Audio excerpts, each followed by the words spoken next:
So hopefully from my presentation today, you guys can see it a little bit closer in the success that you can have right out of college. My name's Tanner Litchfield. I'm originally from the Seattle area, and I moved to Utah 2 years ago because my wife said so. So here I am. I'm gonna have to come back here just so I can click through here. But today I'll talk a little bit more about my story, how I got into real estate. I came from tech sales, so the sales background, that's where I got started. I thought that's where my passion was, and found out real estate's much better. So, but those do coincide a ton. Like Morgan said, if you can learn the sales world, you will never be short of money in your entire life, and I can guarantee you that, especially if you apply it to real estate. So I went from tech sales to real estate, lots of fails in between, which I'll dive into. And then within those fails, I found my niche of creative finance and being a realtor. So I call myself an investor agent. When I was in tech sales, my entire vision was I hate real estate agents. I'm an investor. I'm going to buy rentals and screw realtors. I ate my words. I'm a realtor now.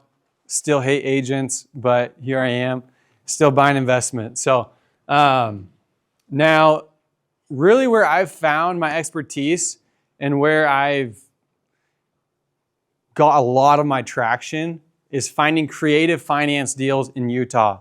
So if you guys aren't familiar too much with the investment scene, especially in Utah, 10 years ago, you could buy a rental, you could buy any house on the market and rent it out, and it would cover its basis. It would cover the mortgage, right?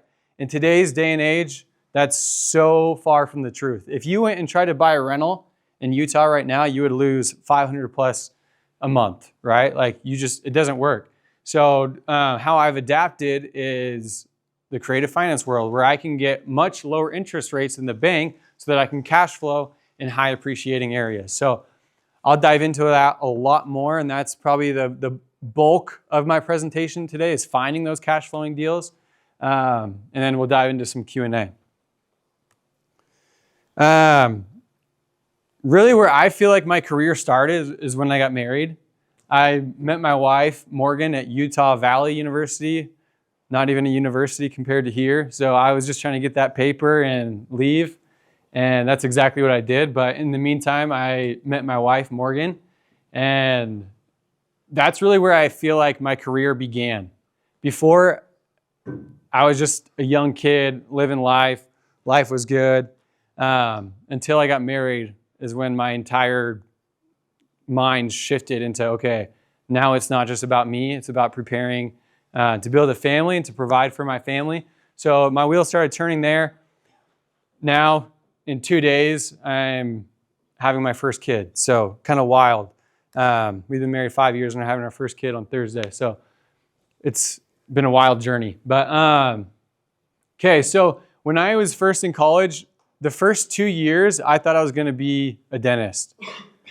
My two requirements were I wanted to make guap and I wanted to have a lot of freedom.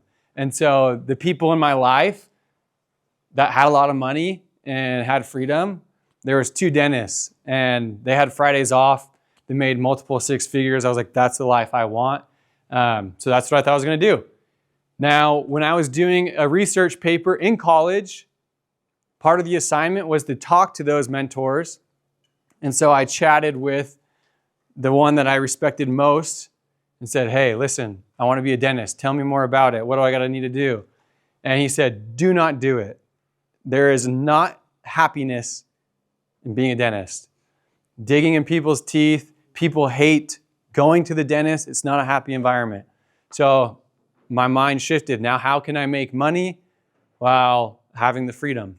So my goal was to get really good at sales, make as much money as possible, invest it in real estate, live off the cash flow, right? That was my whole goal. So while I was in tech sales, that's what I started doing. I was trying to make as much money as I can, and I was throwing it at rentals when I could. And back in those days, in 2020, 2021, you could buy rental and it would cash flow because interest rates were at 3%. You can't do that anymore. So I'll talk a little bit about that transition. In 2021, I left the tech world to become a full-time wholesaler. Does anyone know what wholesaling is? Wholesaling real estate. Morgan knows. Okay, Morgan, what's the answer? What does a wholesaler do? Essentially, they'll find properties and they'll put like an offer on it and get it under contract for a certain price. And then they will go ahead and sell that contract or assign it to someone else for a higher price and kind of make the profit from that. That's exactly right. So wholesaling real estate, think about flipping homes, but instead of flipping an actual home, you're flipping a contract. You're saying, hey, I'm going to buy it for $100,000 and I'm going to now sell that piece of paper, that contract, to someone for $115,000, $120,000. And so you have no risk. You aren't swinging a hammer and you're pulling that $15,000, $20,000 check. So that intrigued me, and I did it a few times. I saw a $30,000 check come in while I was doing tech, and I thought I was going to be a millionaire being a wholesaler. So I stopped doing tech, went into being a wholesaler, and I failed miserably. There was a ton of overhead. I was trying to market to these sellers to find these deals, and it was a lot harder than I thought. And so I went back into the tech world. Now, I did tech for another year, and it was a smooth, easy 6 figures, but I wasn't motivated, right? Like I was doing my day job, thinking about real estate.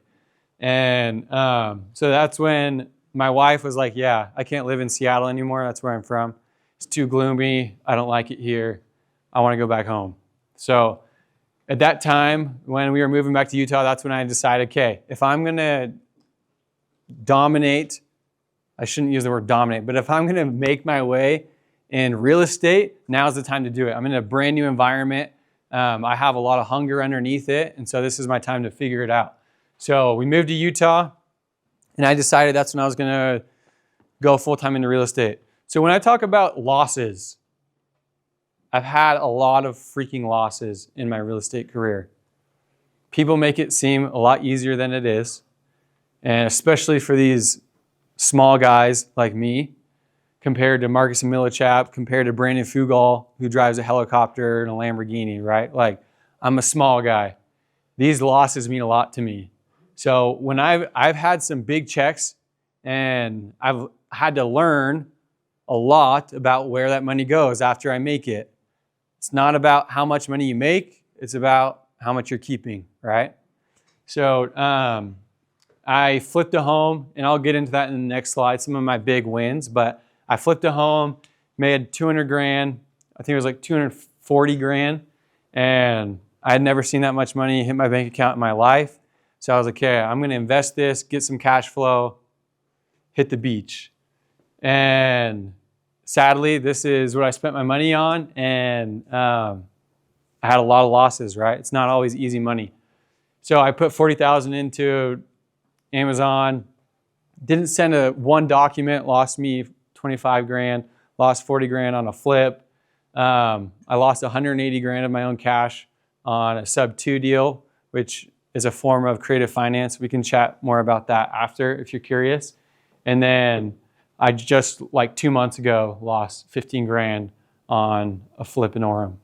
So that's $300,000 in losses in my short 5-6 year career.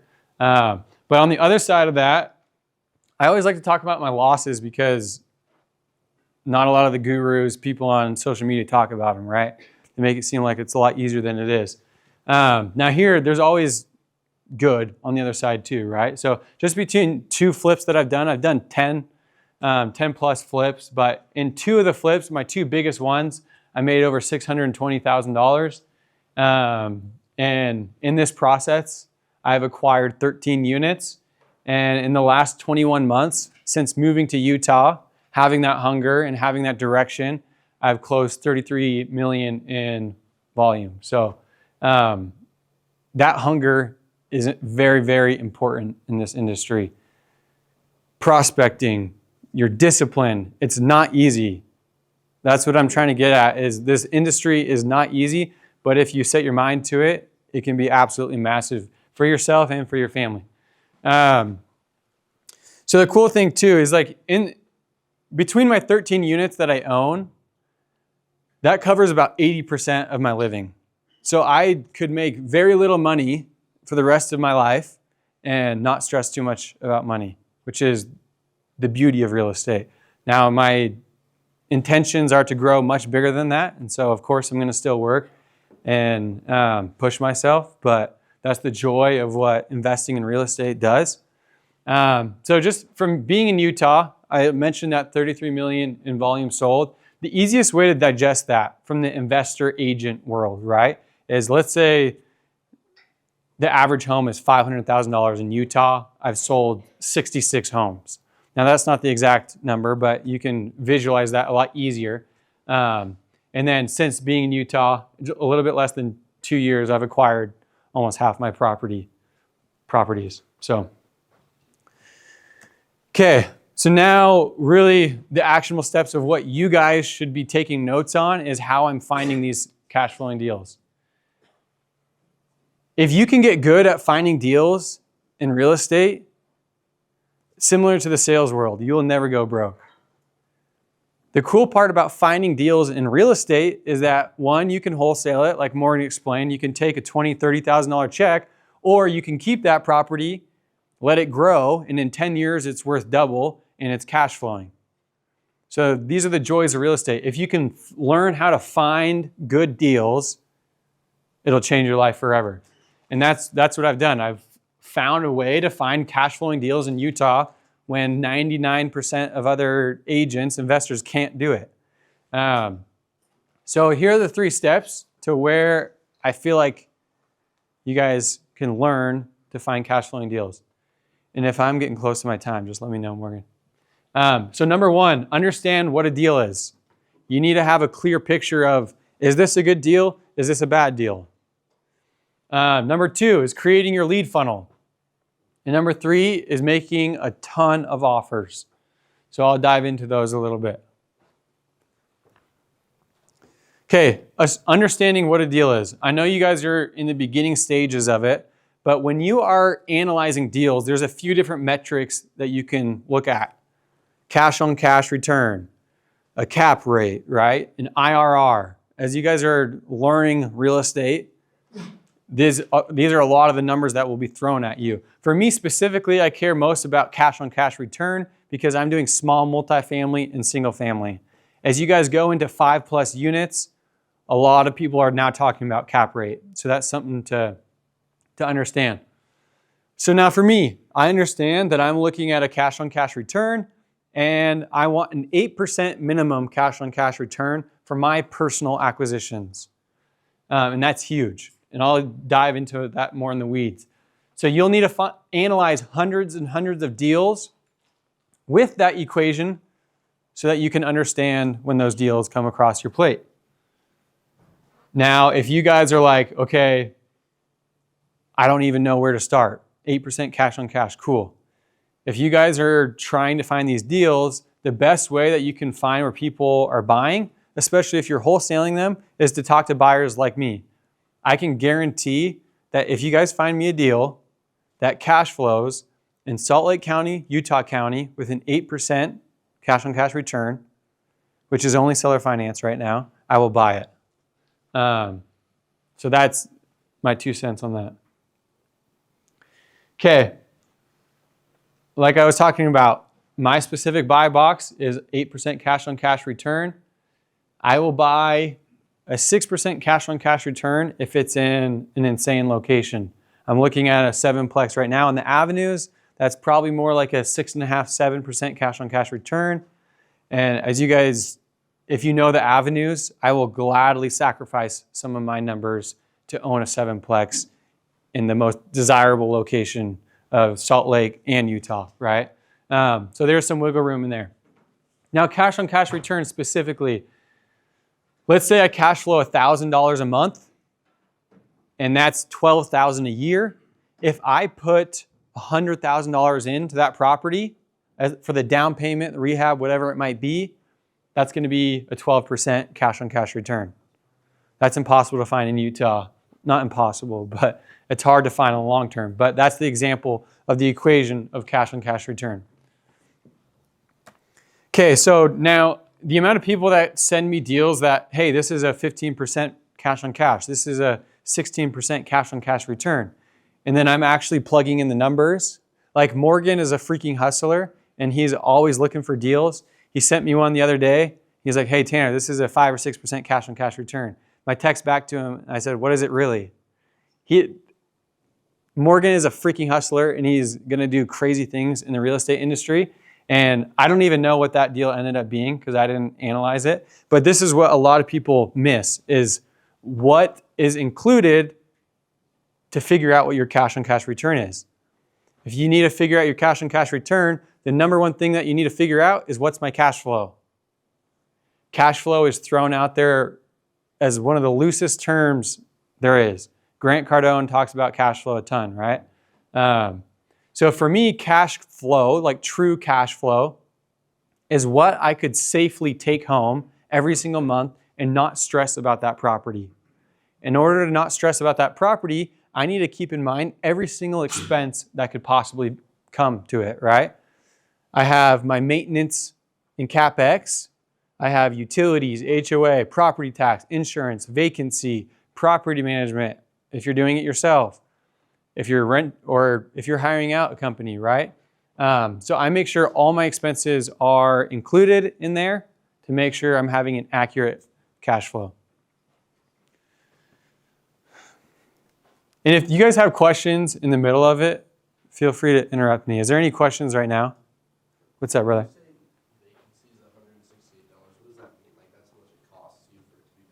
Yeah, that's a great question. And so I want to hit on that even further. A lot of these expenses are things that are averaged over 5-10 years. So vacancy is a prime example. If, like, for a vacancy rate in Utah, that's anywhere, I'll go to the next slide to answer your question further. You can see on the right, it's 3 to 8% of rents every month is what they estimate. And that's based on location. So if you're near the U, your vacancy is going to be much lower because all you guys need a place to live. So now to answer your question, 168 is used on a percentage of rents. That might not happen every month, but if I have 1 month of vacancy out of 12 months, I want to make sure I'm saving for that ahead of time.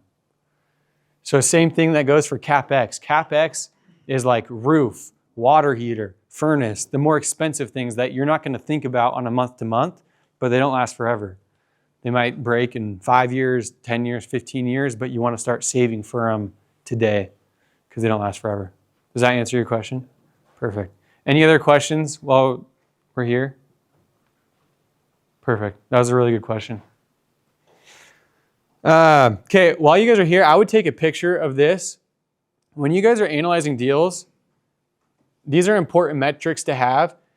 Now, where you see the range, if it's remodeled recently, I'll go more on the 10% of rents. If it's like 1950s, hasn't been remodeled, the furnace is going to go out, water heater is going to go out, maybe I'm more towards the 12%. So that's something, and the same with vacancy, like I explained. If you're in the boonies of Tooele, like I'm probably going 14%. I'm exaggerating, but I would never buy in Tooele because of the vacancy is, I want desirable locations close to hot spots like Salt Lake, Lehigh, Provo, the hot spots of Utah. Okay. Now, how do you create your lead funnel? If you're trying to find deals, you need to have a lot of at-bats. How are you going to get these at-bats? It's different for everyone. So I'm going through some of the most popular ways to market. PPC. If you guys are scrolling on Instagram and there's an ad and you click on that, there's someone on the other end that's paying for you to click on that. That's called a pay per click, right? And so you can do the same thing in real estate. If you say, sell your home fast, and someone clicks on that, you're paying per click. That's one of the most expensive forms of marketing in the real estate space, but the leads are going to be the hottest. I don't need to go through all of these, but it can get as cheap as free, right? Is like literally knocking on doors, calling agents to negotiate deals. The correlation is the more expensive it is, the hotter the leads. The cheaper it is, the more time it's going to take on your end. So I always say you got to find the balance, right? If you guys don't have a lot of capital right now, but you have time, you're probably going to be knocking doors. You're probably going to be cold calling to find these deals. It's not easy, so you got to figure out the balance. Okay, the next step is building a personal brand. This is probably the most important thing that you guys should think about. If you guys are trying to get involved in real estate, if you're trying to get involved in sales, whatever your niche is, and you guys are still young, you're in college, you're trying to figure things out, as soon as you find your angle, work on building a personal brand. The easiest way to explain it is it's marketing that's going 24/7. When I put videos up on Instagram, YouTube, whatever, that's running 24/7, and those leads pay me a lot of money. So I've made several $100,000 in the last couple of years just from social media alone. From a single LinkedIn lead that I got, I made $100,000 in 45 days. That was in my pocket. So social media is one of the best ways. It can be a grind at the beginning because you don't see a lot of fruits of your labor until it clicks, but it's completely worth it. So that's my 2 cents. I could throw a whole masterclass on building a brand. Not that I've accomplished it, but on the importance of it, because I've seen how much it's changed my business. Okay, now in the creative world. And to make this more relatable for you guys, I assume you guys aren't loaded with cash to invest right now because you're in college. One of the best ways to buy real estate, if you don't have capital today, is the creative finance world. The reason being is because you don't have to put 25% down, 20% down like a normal bank would, right? So in the creative world, you can put 10% down. If you find your own deal, you can put 0% down. I know it sounds crazy, but if you find someone that has a 3% interest rate and they don't have a lot of equity on their home and they want to move to Texas in 2 weeks and they just want to get rid of their house, you can take over their loan. Now it's cash flowing in a great area and you're not paying a dime out of your pocket.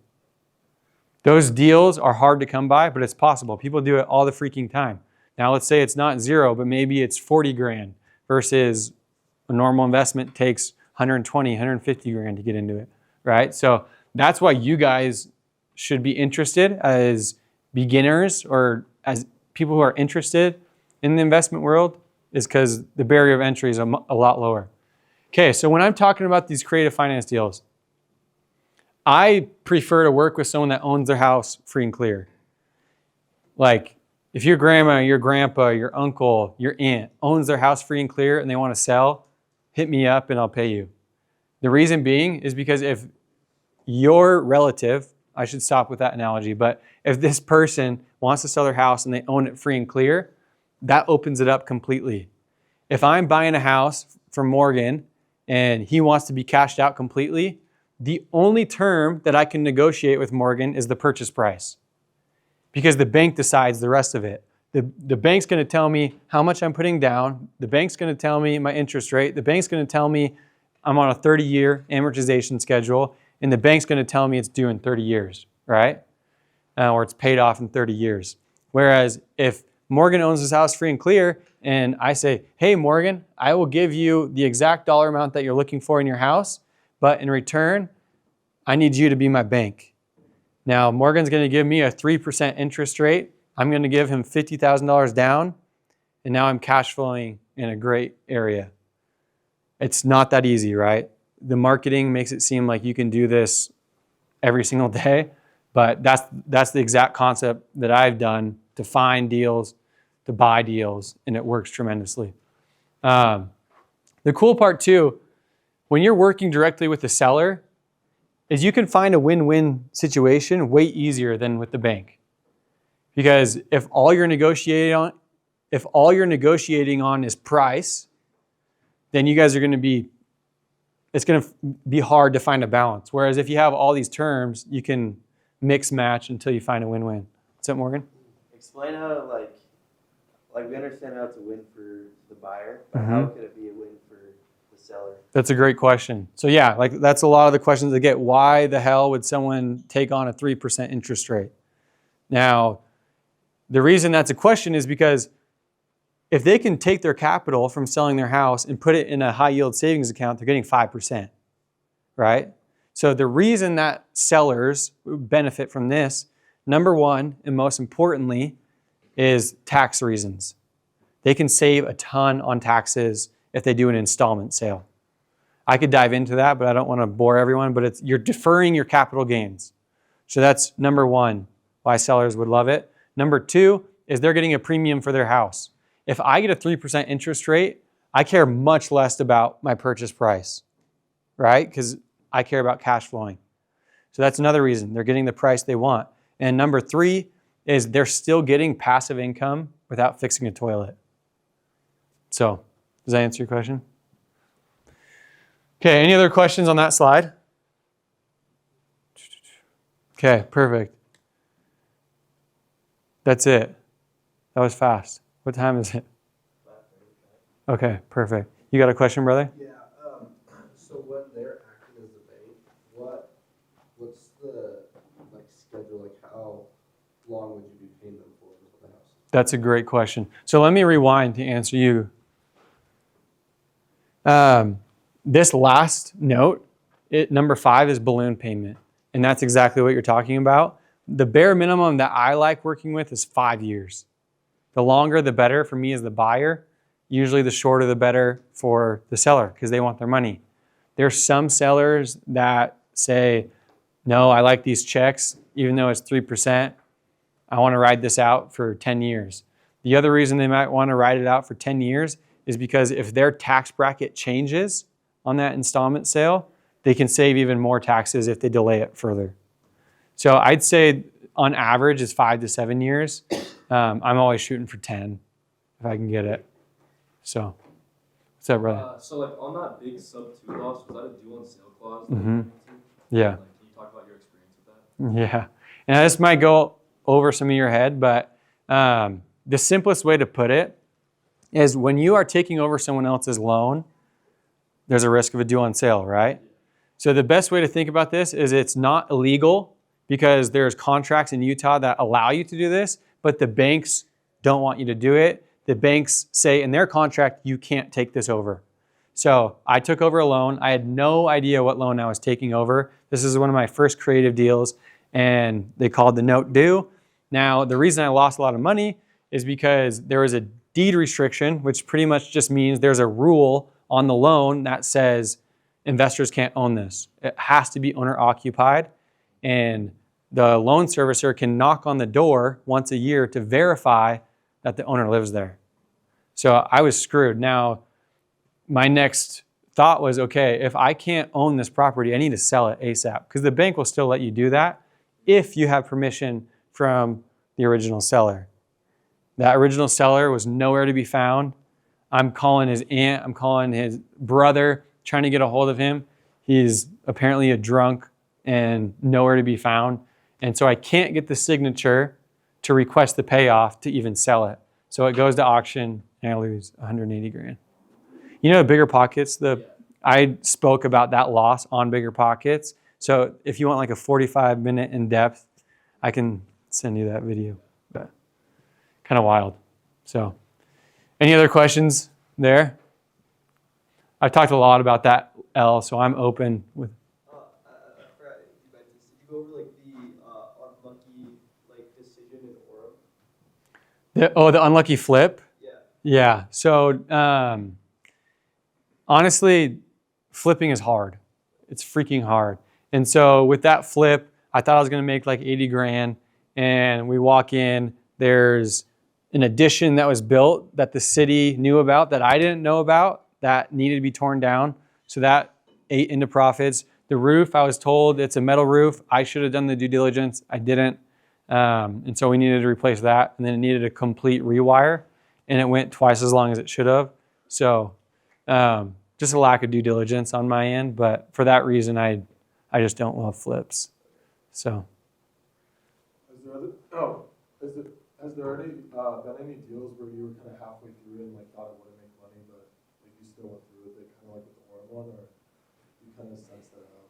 Yeah, so back in 2020, 2021, when there was like a 20% appreciation, there was a lot of deals that I was like, I'm screwed. But because the market was just pumping, I ended up being okay. Now, usually in today's day and age, if you think you're not going to make money in the middle of a project, it's usually going to get worse. Yeah, just because you're going to find more things that you didn't assume were there. So, what's up, brother? So first of all, I want to say that I like how you said that I don't like social media. I'm showing my losses as well as my wins. I like that. But my question is, how did you bounce back after those losses? Like, is it a case by case thing? Is it each and different? Or what's your like first term of plan after those kind of losses? That's a really good question. So the question is like, how do I bounce back after losses? The biggest thing for me is mindset, right? Like in this industry, you have to work on your mindset just as much as you are working on your business. And so for me, my mentality is that if I stick with real estate, I will do extremely well because there's so many years of history to prove that. There's so much data to prove that real estate creates more millionaires in America than ever.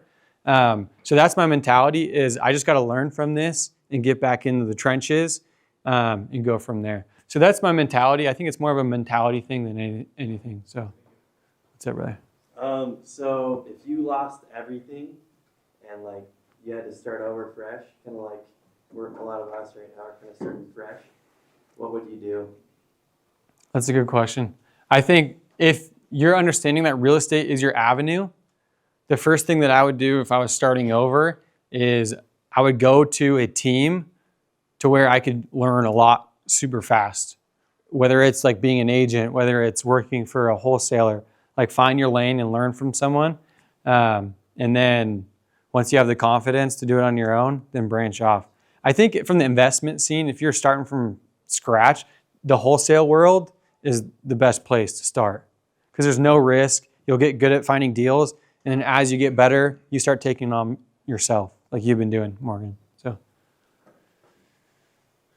what's up, brother? How would you, so say you were a student in our shoes, how would you initiate your first flip? What's your like plan of action, trying to negotiate a flip or trying to understand how a flip works and how to get into it?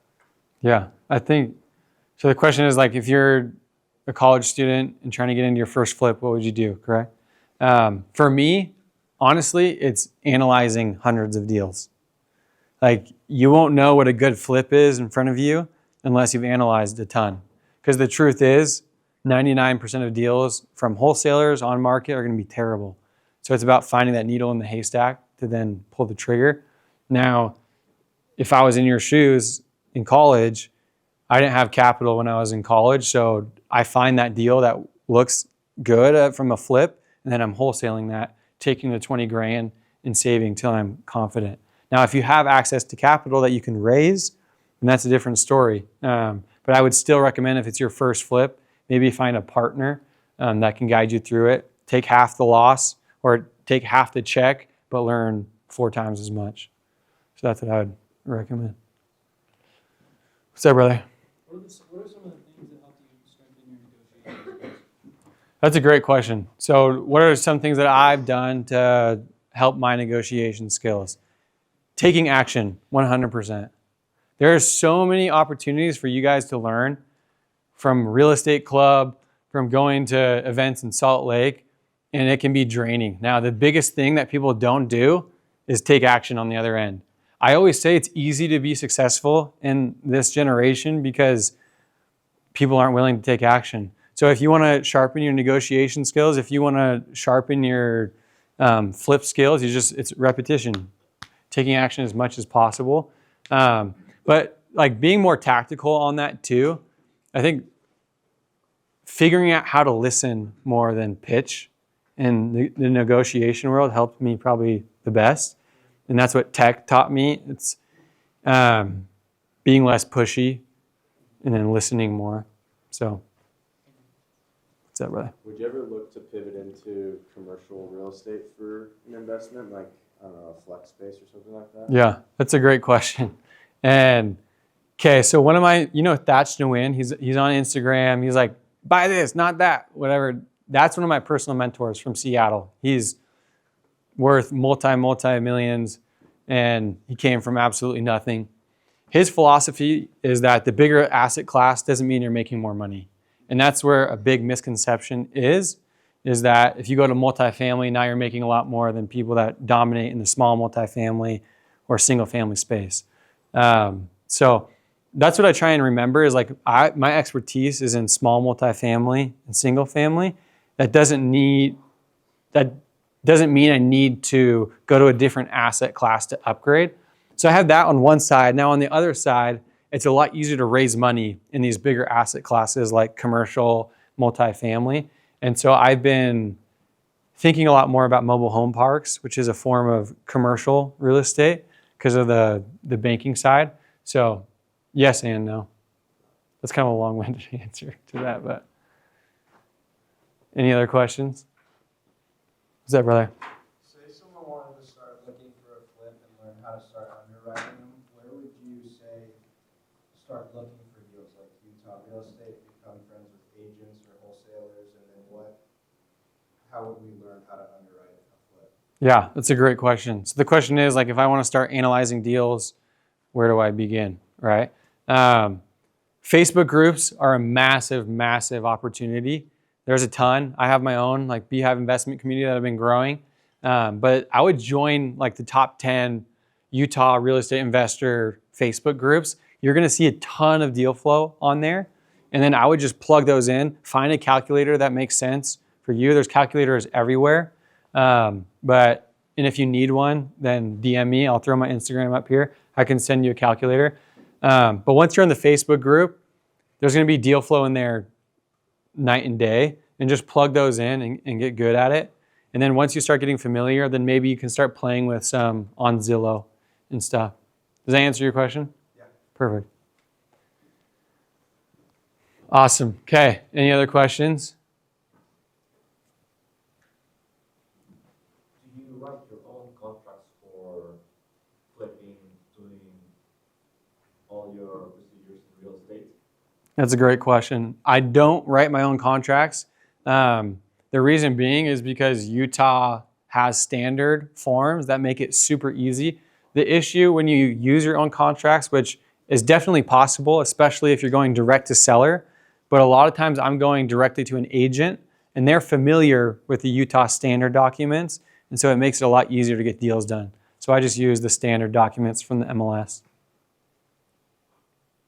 Has there been any legal troubles to you when doing that? No, not for contract work. And when you mention agents, you go to notaries, lawyers that help you check that the contracts, terms and conditions are to the Utah standards, correct? Yeah, so I'll answer this question a little bit more in depth. Hold on, I'll put on my, never mind, let me do that later, my ADD. I used to be in direct to seller where I would find sellers that are trying to sell their home and work directly with them to negotiate. When I was doing that, I had an attorney write me up a contract that I used specifically because I was working directly with the seller. It was very, very simple. Now, my business has shifted a lot to where there's more motivation on the market. When people list their homes, that's what I mean by on market. These people are trying to sell their homes. And back in 2020, they were selling in 8 days, right? So because there's more motivation on the market, now I'm going to different agents and negotiating with them. Now, if I'm negotiating with them, I use documents, contracts that they're familiar with, which are the standard Utah MLS agent documents that the Division of Real Estate creates for us. Does that make sense? Yes. Okay, perfect. What's up, brother? What type of metrics do you look at when you're, I don't know, going through like the market and things like that? Like what are you looking at market-wise, or if you're gonna pull a trigger on a deal, if you're gonna wait, things like that? Yeah, so for me, which is completely different than the commercial space, is I try to be opportunistic in any market. I don't pay attention to if there's going to be a crash, if there's not going to be a crash. I'm buying in every single market. Like my goal is to buy multiple properties every single year, and so with that mentality, I'm always in buy mode, and that's something that I've learned from my like mentors that have been doing this for multiple decades. Right? The saying is, timing the market. It's impossible to time the market. It's much better to have time in the market. So just set it and forget it. It might go down, but it's always going to go back up eventually. So. What does your due diligence process look like? What are some important things you look for like your rentals? Yeah, I mean, I like getting a full inspection, like pillar to post, hiring a company to do my inspections. So the physical side of my due diligence, that's what I do. I hire an inspector to look through it. And now the other part of due diligence is those expenses, right? I'm making sure everything is included in it. Now, the other important part of due diligence when I'm doing these creative finance deals is having a good title company to review, because every creative deal is different, right? So having a good title company is massive in the due diligence process. So, what's up, brother? Are you only buying and holding, or do you do any flipping? Am I what? Are you like just buying and holding and cash flowing, or do you still do flips? Are you still wholesaling, or are you just strictly buying to hold and cash flow? Yeah, so I do a lot of wholesale right now, and I'm trying to get away from flipping. I don't love it. There's a lot of risk. I'm good at finding deals, and so my thought is get as much active income and then buy and hold. So wholesale, realtor, convert it to buy and hold real estate. So, okay, before I get into any other questions, guys, if you want to learn more, okay, this is a crazy story. Morgan was talking about my Beehive investment community. It's completely free, especially for you guys in your situation. There's a ton of value we give out here completely for free. So this next event, this is one of my good buddies. He is a master at short-term rentals. His name is Lame Kinney. He netted $3.2 million last year and paid $0 in taxes. $0 in taxes. So in this event, we're going to be talking about how he used his CPA and his cost seg guy and how they teamed up to pay $0 in taxes while making multiple seven figures. So that's a free event.